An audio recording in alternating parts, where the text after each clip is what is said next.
Hello and welcome to another episode of the Blakely Interior Show. So today I'm very fortunate to have Holly from Kitchen Designs by Holly R. I've been very fortunate to be working with Holly for quite a few years, probably too many to recount. And we're going to talk about all things kitchens, utility rooms, pantries, media walls, built-in cabinetry, and just what's the sort of the go-to in terms of new builds, renovations, what to look out for, and more importantly, what to avoid. So, welcome. Thanks for having me. Yeah. So when did you get started in kitchen designs? Goodness, like 16 years ago probably. I did my first kitchen design. Did it for a company in Portadown actually. It was in their boardroom. And then I didn't do another kitchen design until maybe about 6 years ago. Like I started doing that full time. So Right, okay. yeah. So you enjoy it? Yeah, no, I did. Well, certainly, I've been in the game quite a long time, 30 years plus, and you would be my go-to in terms of kitchen design, and I thought it'd be very good actually to sort of bring you on and have a conversation with you and talk through about what we do and how that would affect what the potential clients are going to get from you. So what would you see being the biggest mistake that people would make, say, in the new build? Definitely people don't come in early enough. You know, we do like a beautiful curved pantry, but we have set dimensions of the curves, and say for example the window was moved slightly or a door, they'd be able to fit something like that in, but some people just go ahead and they put, you know, the roof on the house and you can't move anything, and it's just like if something was moved a small amount, it would have completely changed the whole kitchen. Yeah, we from my perspective is exactly the same. Yeah. You know, people often have the kitchen in or the flooring down, and then they're coming looking for an interior designer.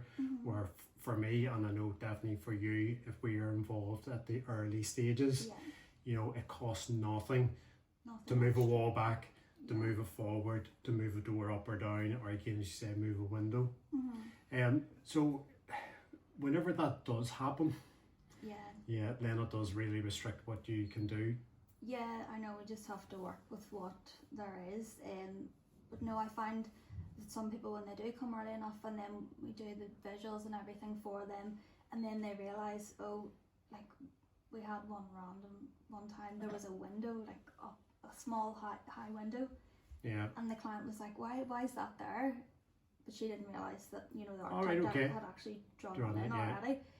So she obviously got rid of that because it looked like a wee church window that was random in a new built house.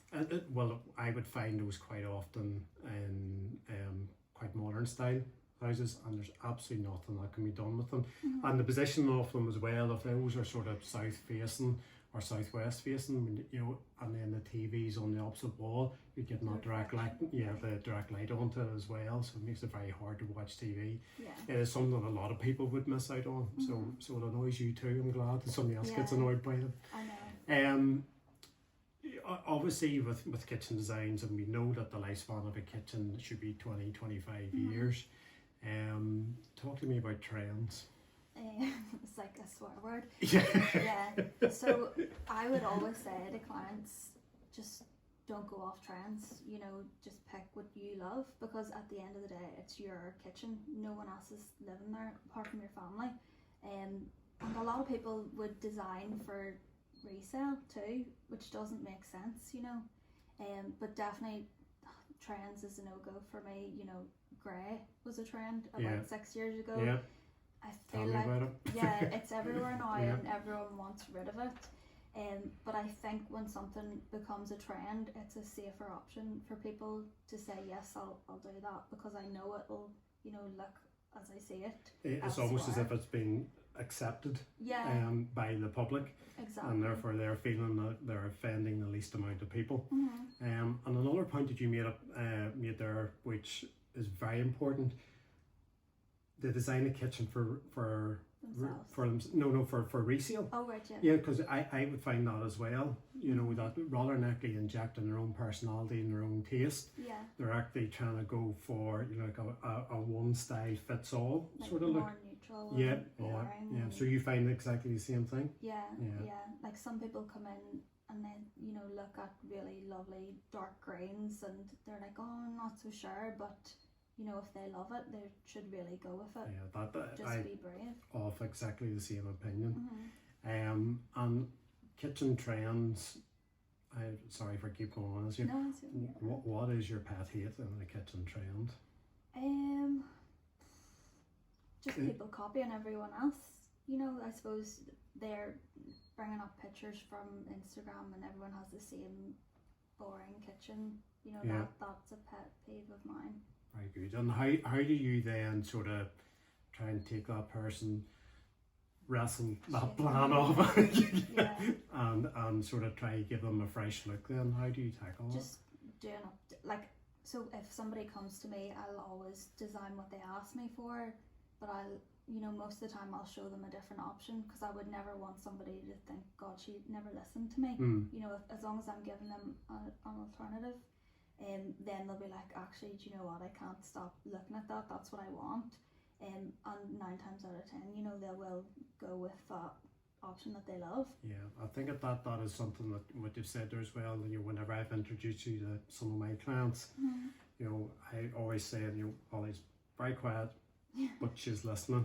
Yeah. And then you just go, there you go, and you've ticked all the boxes. But then you also go above and beyond there Something with they haven't thought of. something I haven't thought Yeah. of. Yeah, and it just really puts the sort of the cherry on top, you know. And so I've experienced that firsthand, so that works very well for me because you've been my recommendation. Yeah. You know, And so I think, like we were talking about darker kitchens there, I feel like, you know, being the interior designer, having balance in the room, that's something that I, you know, would see online. Somebody puts a really dark kitchen in one corner and the whole room feels so off balance. So that's when I've seen, you know, you've come in and, you know, added to that with your finishes. Yeah, that's very important. You know, from an interior design perspective, what people can often do is get a collection of nice things. You know, so in your case, it's a beautiful looking kitchen, but whenever you actually open it up into the space that it sits, it's sitting too heavy or it's sitting too light or whatever the case may be. So it has to flow the whole way through. So whenever you have that client in, surely you're asked about the triangle. The kitchen triangle. The kitchen triangle. Like my eyes just roll so far back in my head. I'm just extreme side eye. Do you know what? Yes, it's a guideline and it worked in the 1940s, but now people have bigger kitchens. You know, it's more of how the space actually flows and, you know, functions and how they're going to use it. It just doesn't work nowadays. Like there's more than one person using the kitchen, you know, because it's mostly in open plan areas.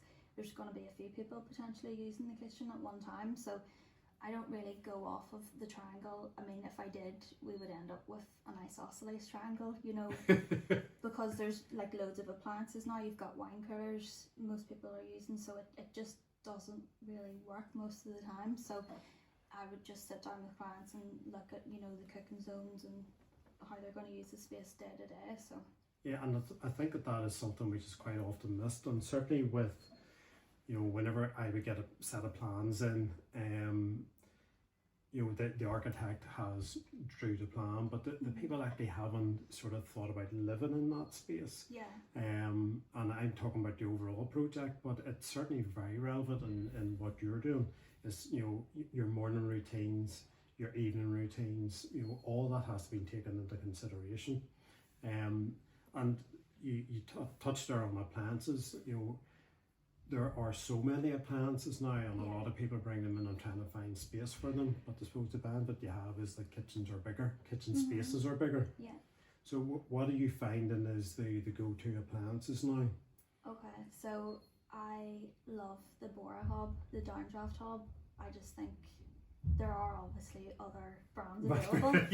And by the way, but the Boar Hob, like there's it's German made, it's just the best, like they've got it down to a T, and just never have really issues with it, you know. That's what everyone wants, like they don't want to be ringing up, you know, companies and complaining or whatever.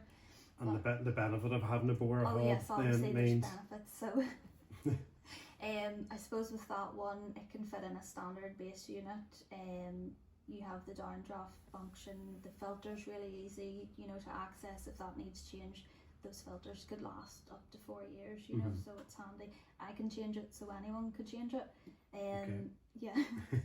What else? Oh, obviously, you know, you can put storage above it, you know, open shelves, whatever you want, because you don't have that overhead extraction. And also means that you can put it on an island quite comfortably as well. That's true. You know, and I think that actually changes the whole dynamic of a kitchen space. Yeah. Where, you know, traditionally you would have been cooking with your back to everybody, because just facing a wall. Yeah, you're facing a wall literally.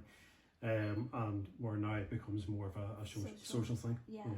No, if I had to choose between the hob or the sink on the island, it would be hob. Yeah. Like every day, just the social aspect of it. You know, someone's cooking on the island, and then you're just sitting there and talking to them. But a lot of people don't want to put the sink on the island. But I'm not totally against that. You know, everyone says, oh, but you know, I'll have dirty dishes and the kids just throw the dishes into the sink. But most of the time, if you turn around and take 2 steps, the sink's there anyway. Yeah. You know, so I don't know, I think people just see videos online and they're like, no, I don't want the sink in the island, it's gonna look, you know, messy, but just put it in the dishwasher, you know. So in terms of designing the kitchen, where does your priority sit? You know, so if somebody's come to you going like, this is our plans, we need a kitchen, where do you start? Well, say somebody comes in and they actually don't know what style they want. You know, if they're like, oh, I have no idea what I want, is it traditional, is it modern? Some of those times, you know, I would end up drawing the 2 designs unless we ended the conversation with, actually, you know, I really like that shaker style. I suppose appliances help with, you know, deciding that. Like if it's a range cooker, you're mostly going to go to more of a traditional kitchen. And also, you know, that overhead mantle is beautiful with a range cooker, so again that's leading more into traditional, and just that does really help, I suppose. Again, it is nice to tie it into the house, but we have done really lovely, you know, in-frame shaker traditional kitchens in modern houses, right, and it does work.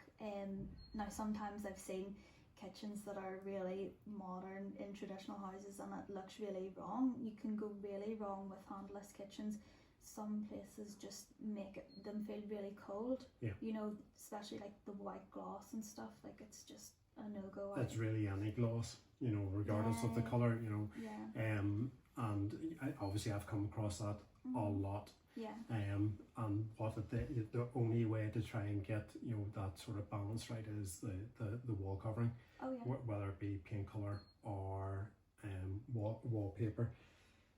But it does kind of feel sometimes you're trying to knock a square peg into a round hole. Yeah. You know, and I think what actually has driven that decision has been following trends, and we're just looping back to that again. You know, the trendy thing was, you know, high gloss handless kitchens.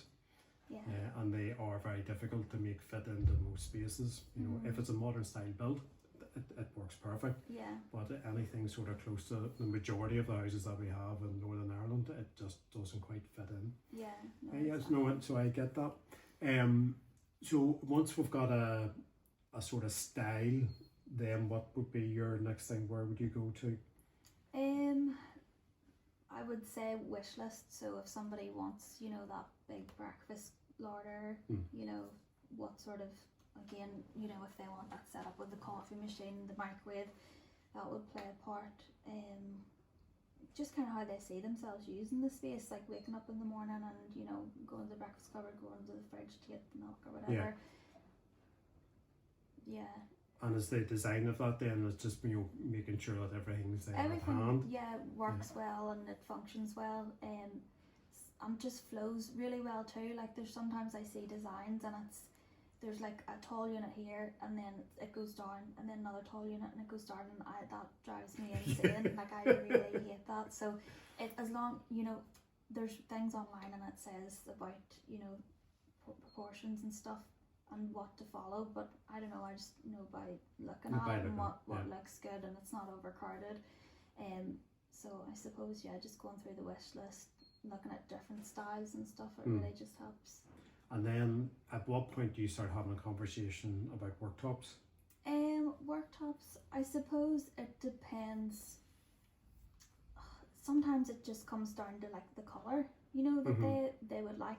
Let's say somebody comes in and they want that dark green kitchen, whatever, complements that. Now, my favourite would be Decton worktops because they are heat resistant. You can set a hot pan on that. The colours in Decton now are beautiful. Like, I would be really surprised if somebody couldn't find one they liked within that range.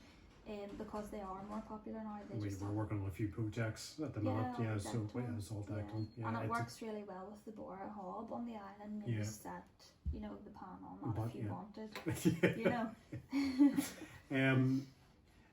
So have you ever got in a situation, where obviously there's, every project has a budget, but a kitchen that has a fairly tight budget, what would you try to prioritise there, or how would you try and make that look more like a premium kitchen as opposed to just coming in on budget? I would say probably instead of like a painted kitchen, maybe dropping the doors down to like a vinyl door. A stock colour. Yeah, and I know people will hear that and they'll be like, oh, like no way. But the vinyl doors now, if I showed you a sample of that versus a painted door, a lot of clients wouldn't see the difference. I totally agree. But pair that with, a quartz worktop. Yeah. That really, makes it look expensive. We did a beautiful in-frame kitchen, and then next to that we did a vinyl wrapped pink utility room. Yeah, okay. Which was beautiful. Now the door styles were the same thickness as the shaker in the kitchen. It worked really well, and not one person would have walked into that house and said, oh God, they've really downgraded on the utility room. So yeah, well, I do think that the door styles now and the colourways, to be fair, are really good. Yeah, no, definitely are. In terms of kitchen design, where do you see it more? Do you see it more in terms of built-in appliances or freestanding? Like freestanding fridge, freezer, or built-in?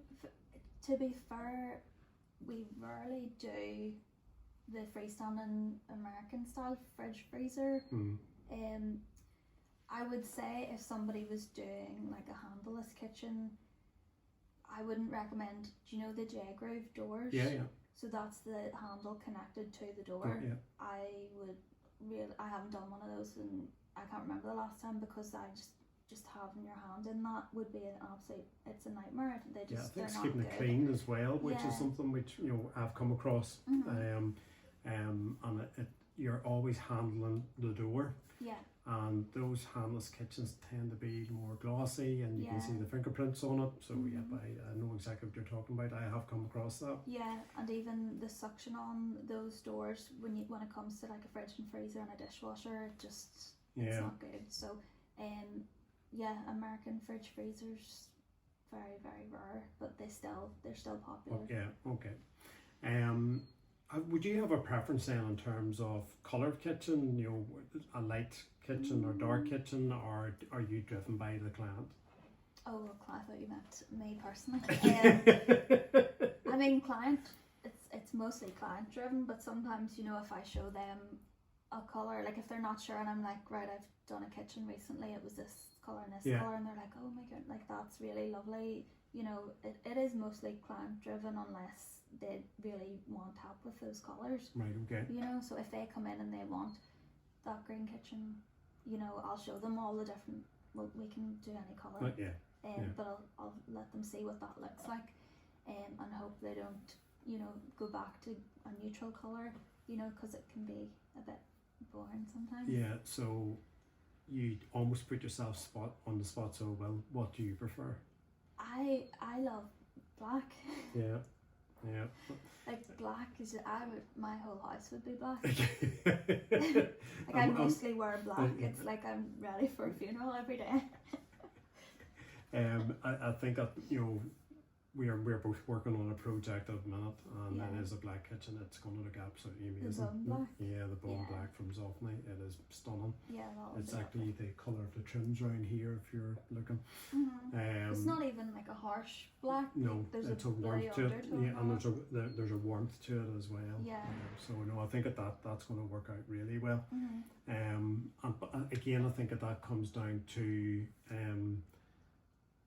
lack of foresight on the client, or you know, just that element of fear. What do you mean a black kitchen? Yeah. You know? Yeah. So yeah, I do agree with that. Yeah. And to the point where my lounge at home is painted bone black. Class. Yeah. Yeah. So yeah, we talked about colour. Talk to me about lighting, because I think that's very important. And I did have a conversation with Pete, and his house was on House of the Year, and it's actually one of the things that the judges really picked up on, The pantry. which the pantry lighting. Yeah. And obviously, you were the designer in it. Yeah, lighting is very important. Over the last few years, most of the kitchens that I do are, you know, there's a lot of lights in those. The likes of, you know, your breakfast pantries, just having that sensor light, so when it opens, you know, the light goes on. We've done a lot of mood lighting, you know, like under the island knee space, stuff like that, and under, you know, mantles, having Yeah. that on at night time. It's really nice. You Ambient know, lighting. yeah, exactly. What I don't like lighting wise is plinth. You know, The kickboard. yeah, Yeah. it just feels a bit tacky. Yeah, and I think there's a practical aspect of that as well, because when you have that low set lighting, it's going to show the dirt on the floor. Yeah, yeah. And more often than not, when people have it, they don't use it for that very reason. Yeah. Any other lighting that you wouldn't use, or Yes. So I suppose the LED strips. Do you know the ones that look like dots? the wee dots? Yeah, yeah. Like, just spend a wee bit more and get the nice, you Yeah. know. Continuous light. Yeah. Yeah. That lighting is very important, certainly from It my is. perspective. Yeah. You know, I would it'd be a pet hate of mine, where you go into a lounge or hallway and it's one single pendant. Oh yeah. You know, so Cylinders. yeah, and that's it. You know, Yeah. that's your only source of light. There's no mood, there's no ambience, there's nothing.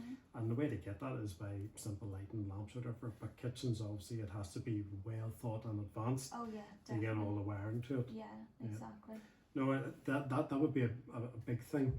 In terms of your own kitchen, you know, obviously, what would you have done? What would you do different now than what you done whenever you put it in? I'd probably rip the whole thing out and just start from scratch. Obviously, it would be black. Yeah, You know, I suppose, yeah, there's a lot of different things I would do. I put that kitchen in like 8, 9 years ago. Now, to be fair, like it's wore really well. It is more of a modern kitchen, so I would put a Bora hob in. right. I Okay. know I need to stop talking about the Bora hob. but Are you getting paid by Bora, or what is this? sponsor me. No, no, I need to speak to them about that. But yeah, no, I would put the Bora hob in. Everyone needs a hot water tap. You know, it makes sense. You're not having a kettle sitting out taking up worktop space. Because everything's mostly hidden now. You know, it's hidden behind countertop doors. You know, there's not as much worktop space, like open worktop space as there used to be. So yeah, having as little out on the worktop as possible. What else would I put in? A waste disposal.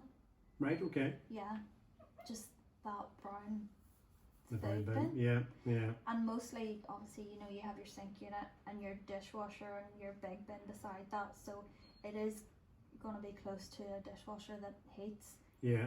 Beside food waste, it's not ideal. So Yeah. waste disposal would just eliminate that. Yeah, I think that would ring true for a lot of people, because I know certainly in my own house that's exactly where it sits, right next door to the dishwasher. Yeah.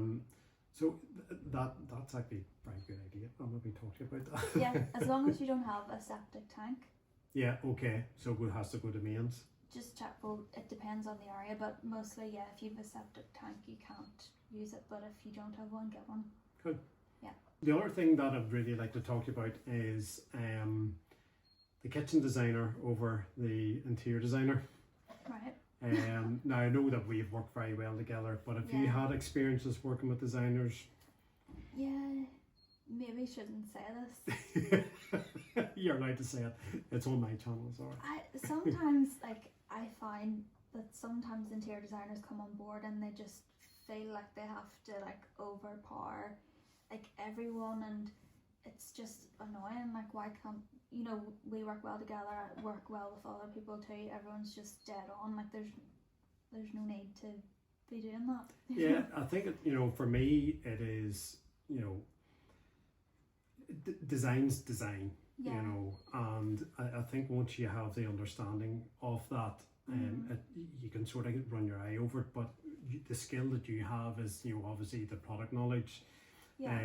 and the experience of doing kitchen design. Yeah. And I think that really for me is just stay in my lane, you Yeah, know. but And you have good experience as well on joinery. Like, I've worked with interior designers before, like beautiful schemes and stuff, but when it comes down to the functionality of the kitchen, like it doesn't work.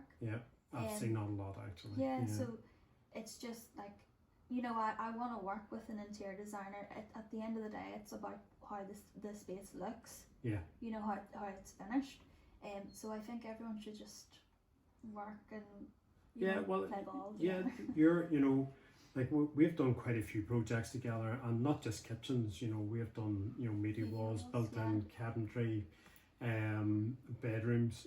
So I think that for me, whenever I have a client who is after that, you are an easy option for me, because I know that you understand design, I know that you understand style, and just to be clear, style is very different from fashion. Those are two very different things.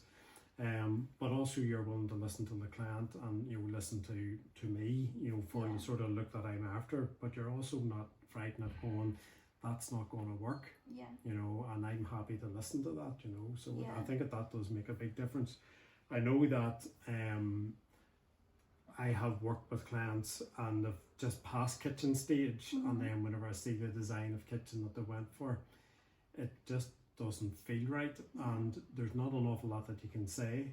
And I think that comes back to the same thing that we're saying at the very start, is when do you get involved with a kitchen designer, and when do you get involved with an interior designer?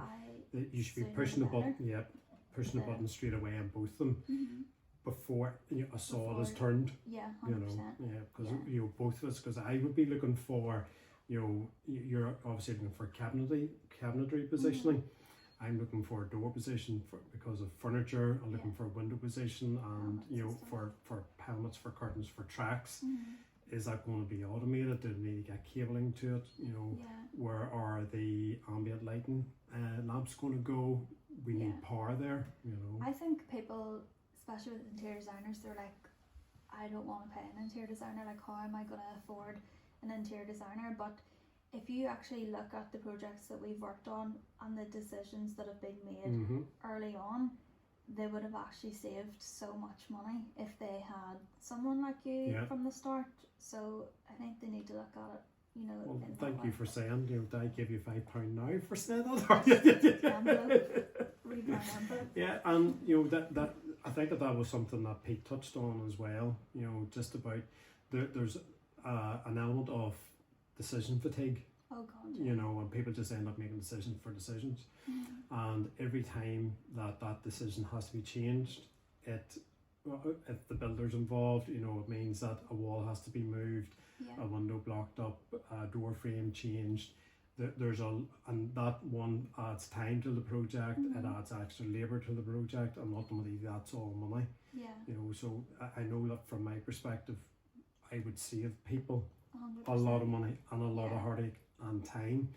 And that's what I've found with you as well, because you're able to go away and do all the plans. And it's like, some people come in and they're like, my builder needs this plan next week, and then I can just see like they're stressed. Whereas if people come in earlier, and then it's like, here's the file for my builder, there's the kitchen plans, there's where all the plumbing needs done, the electrics, you know, it's all sorted. They're not having to make rash decisions and wrong ones, so definitely getting people in that know what they're doing as early as possible. I know wish I had it. And I think that's a shame. It is. It's an awful thing to see, you know, and it, you know, when you're spending that much money, you know, doing a renovation or a new build. And I do think that, you know, clients can sort of hit it with a lot of gusto at the start.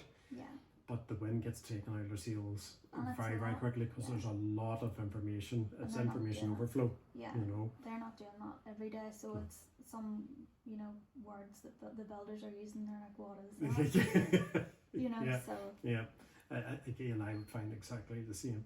You know, and I think that the smoother projects, I'm sure for you, is for me, is whenever we're actually going through the scheming process almost first before the house is built. You know, I'm talking about the look, the feel, the flow, and certainly the utility value of all the spaces. And then, you know, come down to the next level, to that this is the size of room that we need, this is where we need the doors positioned and the windows positioned. I know that can sort of piss an architect off a little bit. But we're saving the architect time. Yeah, totally. Yeah, totally. Because they're not interested, really. Like, most of them are not interested in how the inside looks. No. You know, they want to see that big house from the roadside and how amazing it looks. Now, that's not bashing all of them. You know, there's some really good architects. And I would agree. Just 90%. Get it out of you. I'm only joking.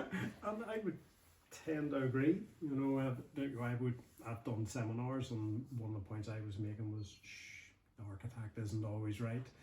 And I'm sure you find that as well, because the architect's the first professional person that the client meets. You know, and then, you know, we would be secondary or even tertiary in terms of our thinking process, where we should be involved right at that early planning stage, because that just saves a whole pile of headaches. You find it's exactly the same then? Definitely. Okay. Whenever you're designing a kitchen and you are talking to a client, what would be the key thing for you, you know, in terms of just going, I know what these people need? Do you mean like what do I ask people initially? I suppose some people come in with their inspiration photos, but the wish list is really important, and what is actually achievable within that space. Because say if it is a smaller space, you know, and they want X, Y, and Z, they might have to compromise, but it's just kind of about talking them through that and showing them, you know, sometimes we might end up putting like a freezer in another room, like a pantry or a utility room, so that they can have, you know, that double, you know, breakfast cupboard within the main kitchen. Sometimes we compromise and do like an under counter freezer elsewhere. So it just comes down to what they're used to having, what they need for their new space. You know, working it that way. And you know, a lot of projects that we work on, there's the possibility of budgetary constraints. Where can people save money? I would say doors. You know, downgrading the spec of the door, you know, with the PVC. Now, saying that, in some of the utility and pantry, you know, you can go with a laminate worktop. Right, okay. You know. Yeah. And again, I know some people might turn their nose up at that, but like the laminate worktops have come on a lot. Yeah, a lot of the stone style ones are actually very good, Yeah, so you can get the thinner, you know, square edge that do look really well, like, you know, they could nearly look like quartz. And you can, you know, go for a sink that sits above that, obviously, but maybe with a small lip instead of the big ugly draining board that comes with it. So that, I would say that's, you know, where they can save money. Maybe in, you know, the appliances that are on show, they'll go for the likes of a downdraft tub. You know, and then maybe the ones they can't see, you know, the integrated fridge or freezer, dishwasher, maybe they'll cut back on that a wee bit and go for something a bit less expensive, you know, still good quality. You know, but still look good. Yeah. Very good. So some hard questions then. I'm looking for the truth. You design kitchens, specifically kitchens we want to talk about here. What do then the kitchen companies or kitchen manufacturers not tell the client? I would say, let's say somebody comes to me for a design and I cost everything out, and they go to somewhere else with that design and they get a price and it's more competitive than mine. And then I ask them, can you send that over, because the specification is nothing like what I've priced for. I could have priced for solid oak dovetail drawers, the best of the carcasses. I could, like a veneered carcass in the breakfast pantry. The other company might have quoted for like a metal drawer box and your melamine faced chipboard carcasses. So there's wee things that they can alter.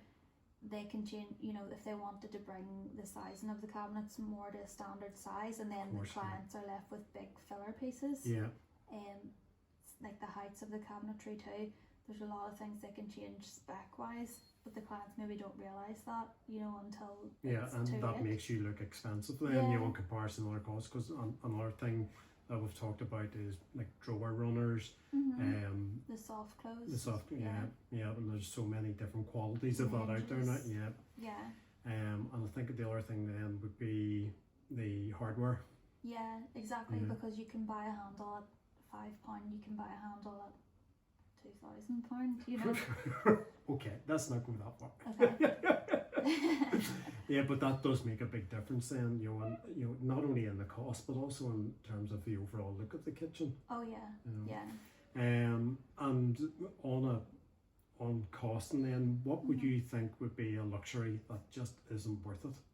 Okay, there's one thing that just I'm ready for this. there's like a wine bottle thing that sits in an island. Well, I suppose it could sit in any bit of worktop. Yeah. But like, who's gonna let their wine bottle sit for that amount of Time, time cold? If you just take it out of the fridge and drink it. Yeah, yeah. Or else put it back in the fridge again. Yeah, exactly. I think those are like £1,200. What? No, I know. So yeah, wow. that is a complete just waste of money. Plus, you've a big hole in your nice worktop. Yeah, so fair enough. definitely wouldn't be buying one of those. Yeah, I think you're right about it not staying in long enough. Yeah. Especially your friends, right? Yeah. The bottle we couldn't do 4 people one glass. Exactly. Yeah. Or if you don't have friends. Right? And is there then affordable ways to make a kitchen look high end?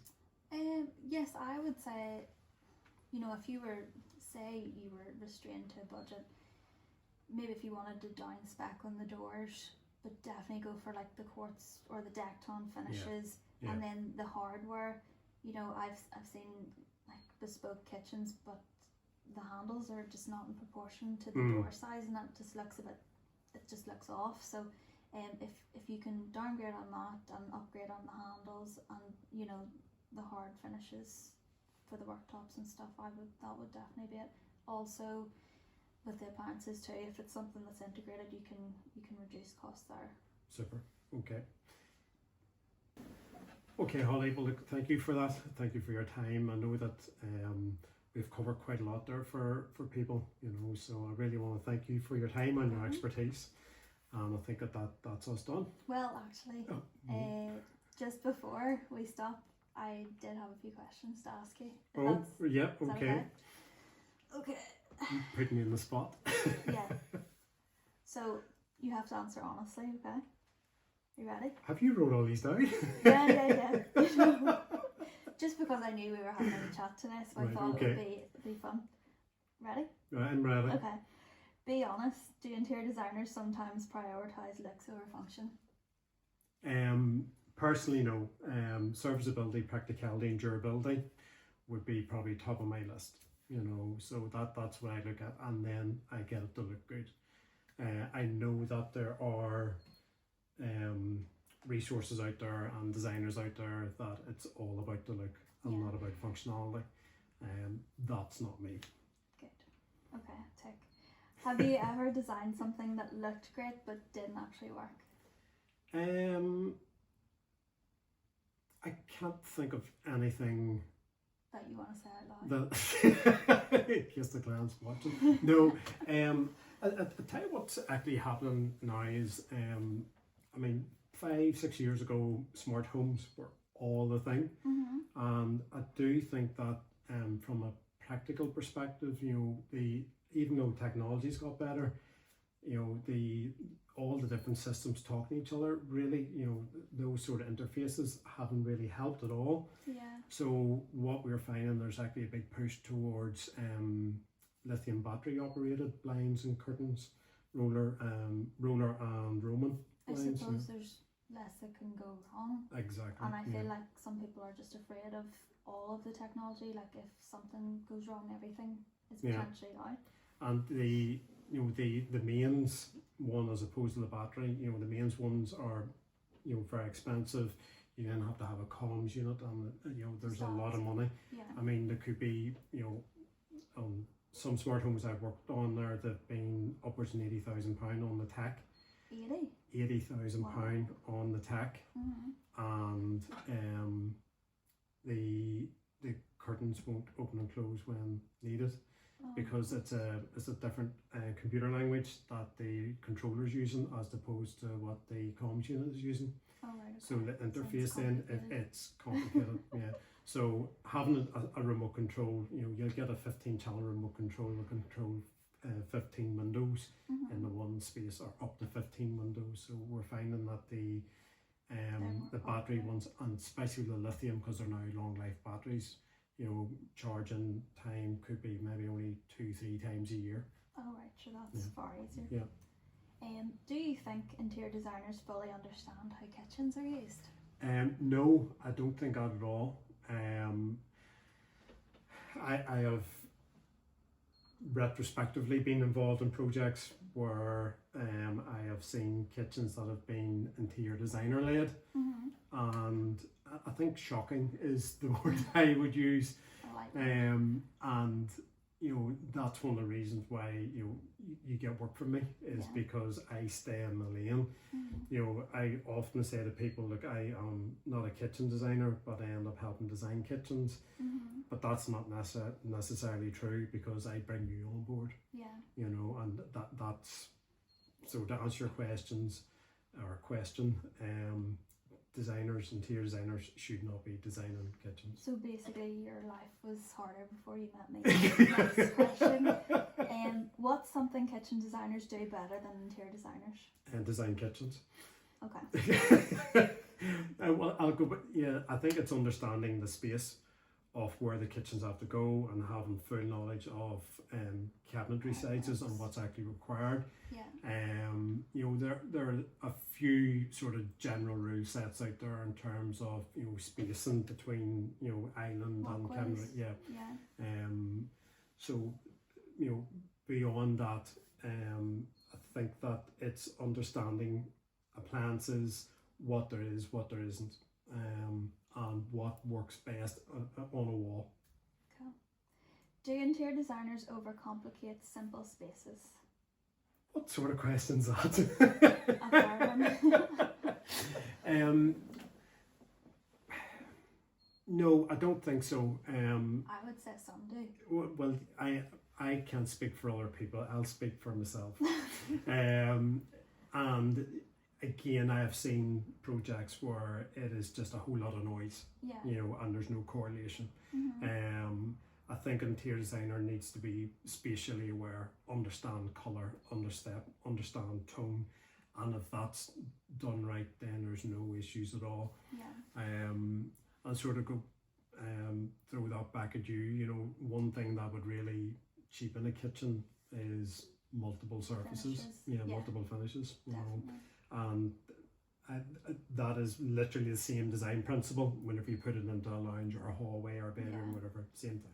And sometimes whenever I walk into homes and there's 10 different floor finishes throughout, like that, I think it looks far better having more of a flow throughout. Yeah. So you've probably seen that too. Yeah. Okay. Who should lead a kitchen project, you or me? You. Correct. With a big full stop. Have you ever had a kitchen designer ruin your vision? Yes. That wasn't me. It wasn't you. Okay. No, it Who was wasn't. it? I'm not Fine. telling. It was there. I've actually had maybe 3 or 4 different companies. Oh wow. Yeah. And it was something that we've talked about, which you see on our YouTube video, is whenever kitchen design goes to a kitchen manufacturer, and then it's all pulled back to the nearest standard cabinet size, Yeah. and it just, everything just looks out of balance and out of kilter. And big filler pieces because Yeah. they've pulled the sizes of the cabinets back too. Yeah. What annoys you most about kitchen designers? Maybe just what you've said there. Maybe anything else to add? Well, I think that from a kitchen designer, that probably wasn't the kitchen designer's fault. It was more the kitchen manufacturer. They should have probably been working with the manufacturer. Yeah, totally. Yeah. So it was their fault. But what annoys me about kitchen designers, probably something similar to what would annoy me about certain architects, where they take extreme ownership over the design and don't like listening to other opinions, or looking to do a reiteration of a plan. So they're really focusing on that kitchen area and not thinking about the whole space. Yeah, because obviously my job then, and the majority of houses being built today is open plan, kitchen, dining and living, and it is, understanding that and getting the colour right so that we have that tonal balance right across the space. Yeah. Why do interior designers push trends that won't last? Now, are you directing that at me, or are you just asking in general? In general terms? Yeah, because I don't, and it's one of the things that I talk about, Why do other interior designers? Yeah, that's a better way of putting it. Trends for me is an absolute waste of time talking about it. If we look at the sort of colours of the year 2026, or whatever year, if you don't like those colours, you're never going to like them, and simply because they've got a label of being trendy or colour of the year, you're still not going to like them. So I would, wholeheartedly avoid that conversation. I think that spaces should be designed for the client, with the client, all right, and that is something that we are very good at, is actually extracting that information. Even if a client comes in and says to me, look, I actually don't know what I want, that's music to my ears, because I guarantee you they can tell you what they don't want. Yeah. No, that's true. Do you feel responsible when a trend you use goes out of style? I don't use trends. don't use trends, so and I'm saying that with a little bit of a caveat, because in terms of window dressings or upholstery, we can only provide you with what's being provided to us. So we have loads of companies, and they would go off the trends. And they do tend to follow trends. Now, I have to say, probably over the past sort of 15, 16 years, lots of the companies have knocked out a little bit of a niche for themselves, where they're known for doing a certain type or a certain look. So they have to stand out. Yeah, and hope that it sort of catches, So yeah, there are certain trends out there that you probably can't avoid. But I think if we are, designing a space and we can have a timeless look to it, as long as I can get you to sort of, 10 to 12 years, even though that still might look good, you're going to be sick to death of looking at it. Yeah. So there will be a change anyway. The bad thing would be if after 18 months you're going, I'm sick to death of looking at this, then I would feel I have done this an extreme misjudgment.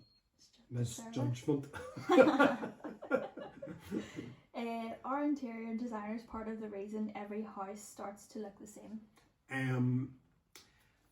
So yes and no. There are certain designers who are renowned for a certain look.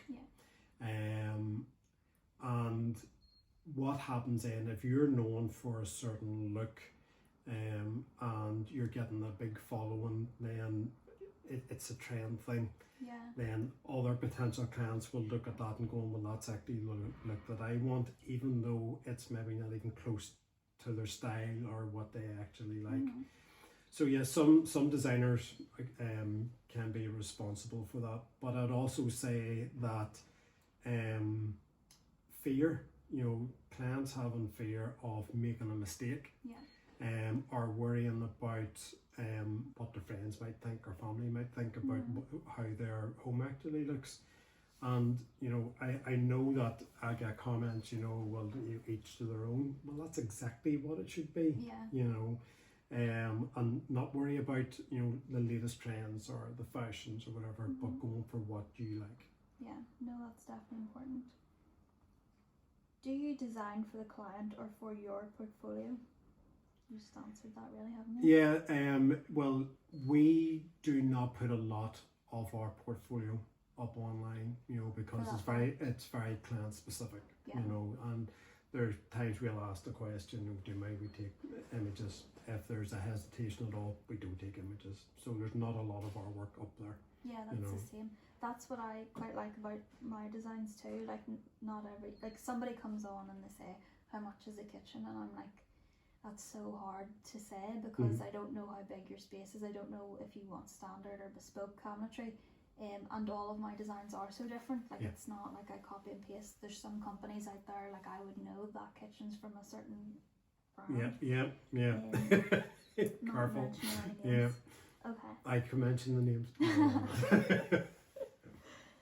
Have you ever have you ever convinced a client to do something you wouldn't actually have in your own home?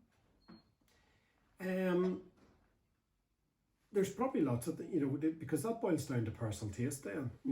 Like I know that I have done work that is extremely well designed, extremely well coordinated, perfect tonal balance, and absolutely nailed the client brief, but it's not my taste. So I think so I think that's where a good designer can separate their own personal taste and actually apply design logic to the actual scheme. So I've done lots of work that I probably personally wouldn't have, but I can see the absolute beauty in what we have designed. And you make it look good.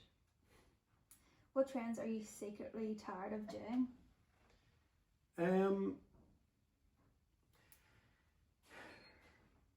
There's nothing there that I would get tired of because there's no trends. I mean, ultimately we can talk about grey, and grey was a sticky trend. What I mean by that was it stayed around a lot longer than what it should have done, which meant an awful lot of people actually jumped on board. And I suppose we're just getting to the stage now where we're starting to redo those, so we're starting to get rid of it, so grey would be the one. Yeah. Let me see. What's something clients love that you hate? Oh. There window dressings for me, and I love full length curtains. I just hate the idea of a short length curtain. It is probably one of my biggest peeves, to be honest. It looks as if they start somewhere and finish somewhere else. Why is it just down to like that's a standard size curtain? Is that there are radiators under windows, but people sort of forget now that they're living in centrally heated, double glazed houses, and majority of times the curtains aren't drawn, so they're open and they just look to be like wee flaps on either side of a window. Just doesn't look right at all. So that annoys the life out of me. Okay. Be honest, are most homes over designed now? No. I think that people probably don't take enough time designing their homes. I think that there should be an awful lot more time, put into all the spaces. and ultimately trying to have a bird's eye view so that you get that lovely correlation between the rooms, even though each room can have its own identity. Yeah. Just if you're talking about a room being over designed, are you saying that there's just far too much crap through into it? Yeah, that happens a lot, but you can't spend enough time designing it, you know, so that everything has its place, you know. And if you are a maximalist, well, then that's what you work on. If you're a minimalist, then that's what you work on. The design time is the design time to get to that stage. Okay, good answer. Okay, last question. Interior designers are making homes less practical. Agree or disagree? I'm going to agree on that because I have seen it happen a lot. You know, but I will say that durability, serviceability, and practicality is top of my list. Yeah. You know, so from my perspective, that would not be the case. You know, the style, the look, the feel, the flow, then would be a very close second to that. So that would be my answer to that. Okay, thanks for answering.